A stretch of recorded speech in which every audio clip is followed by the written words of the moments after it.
प्यारे भैया बहन, आपका दिन मंगलमय हो। कक्षा नवम, विषय इकोनॉमिक्स। आज हम लोग पढ़ेंगे सामाजिक वैज्ञानिकों की दृष्टि में निर्धनता।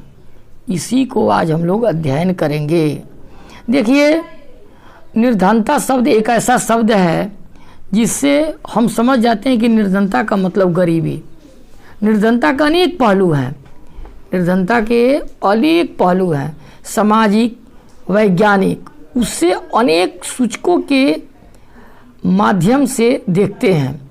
सामान्यतः प्रयोग में किए जाने वाले सूचक वे हैं जो आय और उपभोग के स्तर से संबंधित हैं।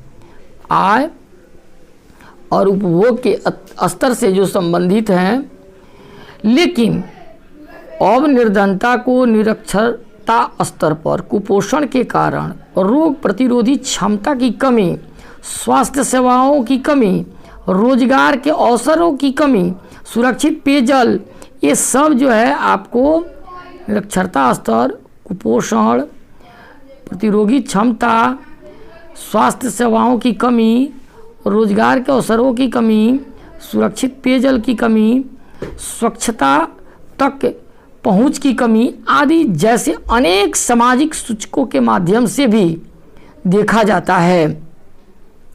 इन सारे बिंदुओं से अगर कोई वंचित है, वह निर्धन है। सामाजिक अपवर्जन और सुरक्षा पर आधारित निर्धनता का विश्लेषण बहुत सामान्य होता जा रहा है। चलिए, हम आपको इन दोनों के लिए अलग अलग तरीके से बताने का प्रयास करेंगे कि सामाजिक अपवर्जन क्या है और सामाजिक सुरक्षा क्या है। ये दोनों के विषय में हम आपको बताएंगे। देखिए, सामाजिक अपवर्जन ये हमारी अवधारणा है। हमारी अवधारणा के अनुसार निर्धनता को इस संदर्भ में देखा जाना चाहिए कि निर्धनों को बेहतर माहौल और अधिक अच्छे वातावरण में रहने वाले संपन्न लोगों की सामाजिक समता में अपवर्जित रहकर केवल निकृष्ट वातावरण में दूसरे निर्धनों के साथ रहना पड़ता है। ये हमको देखना है कि किस प्रकार से जो है कोई गरीब आदमी किस तरह की माहौल में रहता है, कैसा वातावरण में रहता है, उसके साथ कितने संपन्न लोग हैं, इसको हम देखने का प्रयास करेंगे। अब सामान्य अर्थ में सामाजिक अपवर्जन निर्धनता का एक कारण है और परिणाम दोनों हो सकता है। अगर सामान्य तौर पर, मोटा तौर पर देखा जाए तो एक प्रक्रिया है यह, जिसके माध्यम से व्यक्ति या समूह उन सुविधाओं, लाभों और अवसरों से अपवर्जित रहते हैं, उससे अपवर्जित हो जाते हैं। यानी जिनका उपभोग दूसरे उनसे अधिक अच्छे करते हैं। जिस चीज़ का उपभोग जो है अच्छे लोग कर पाते हैं और वो लोग नहीं कर पाते हैं। आज के वर्तमान समय में आप देखिए, आज सरकार जो है अनाज मुहैया EPL और BPL देती है। जितने अमीर लोग हैं सबका नाम EPL और BPL में है, लेकिन गरीब, बहुत सारे गरीब जिनको ज़रूरत है, ज़रूरतमंद लोग हैं, वो इस व्यवस्था से वंचित रह गए हैं, छूट गए हैं। उसी प्रकार है यह। इसका एक विशिष्ट उदाहरण भारत में आपको जातीय व्यवस्था की कार्यशैली है। आप देखिए, भारत में बहुत सारी जातीय व्यवस्था है जिसमें कुछ जातियों के लोग को समान अवसर से अपवर्जित रखा जाता है। कुछ समान जाति के लोग जो हैं उनको समान अवसर से अपवर्जित रखा जाता है, उससे अलग रखा जाता है। सामाजिक अपवर्जन लोगों को आय ही बहुत कम नहीं करता, बल्कि यह उससे भी कहीं अधिक जो है क्षति पहुंचा सकता है। अगर मान लीजिए कि कोई व्यक्ति है और जब व्यक्ति जो है उसको हम सामाजिक अपवर्जन की आय से अलग कर देते हैं, वो अलग हो जाता है तो वो कहीं ना कहीं समाज पर क्षति पहुंचाने का काम करेगा। अब है असुरक्षा। समाज के बहुत सारे लोग हैं जो सुरक्षित नहीं है, जिनकी सुरक्षा के ध्यान जो है सरकार भी नहीं रखती है।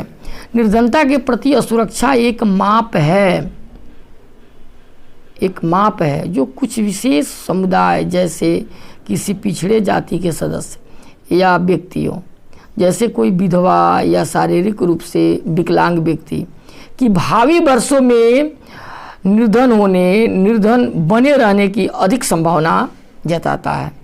अगर मान लीजिए कि कोई महिला विधवा हो जाती है या कोई विकलांग हो जाता है तो ऐसा लग जाता है कि उसके आय का स्रोत कम हो गया और धीरे धीरे वो निर्धनता की ओर चला जाता है।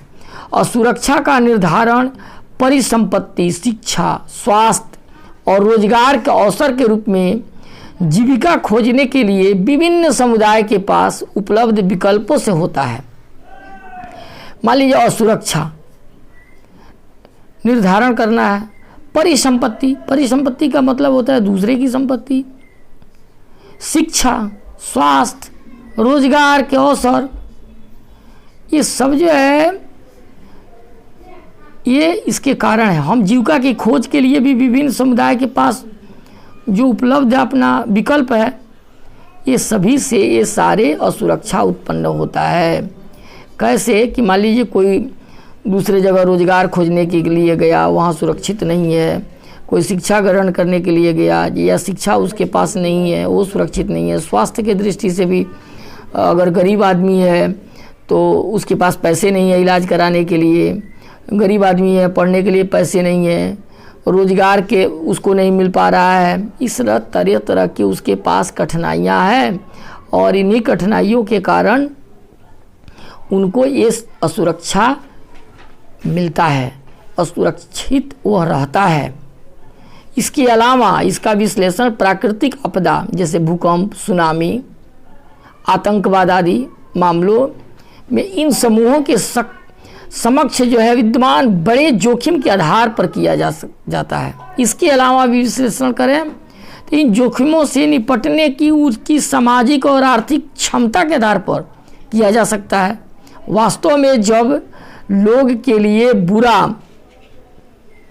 बुरा समय आ जाता है, चाहे कोई बाढ़ हो या भूकंप हो या फिर नौकरी की उपलब्धता में कमी हो या दूसरे लोगों की तुलना में अधिक प्रभावित होने की बड़ी संभावना का निरूपण की हो, ये सभी असुरक्षा है।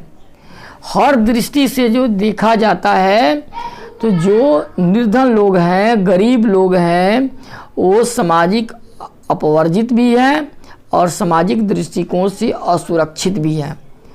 आपको सामाजिक अपवर्जन का मतलब हम बताए हैं कि बहुत सारे समाज के लोग, गरीब लोग ऐसे हैं जो समाज के सुविधाओं से वंचित रह जाते हैं। उसका लाभ जो है समाज के अमीर लोग उठाते हैं, लेते देते हैं। तो वो जब लेंगे देंगे तो वो अपवर्जन हो गया। बहुत सारे गरीब हैं जिसको किसी भी दृष्टि से आपको बताए ना, परिसंपत्ति के दृष्टि से, शिक्षा के, स्वास्थ्य के दृष्टि से, आप रोजगार खोजने की दृष्टि से, सभी दृष्टि से असुरक्षित है। तो इस प्रकार से आज के लिए इतना ही। अब अगले दिन हम लोग पढ़ेंगे निर्धनता रेखा। धन्यवाद।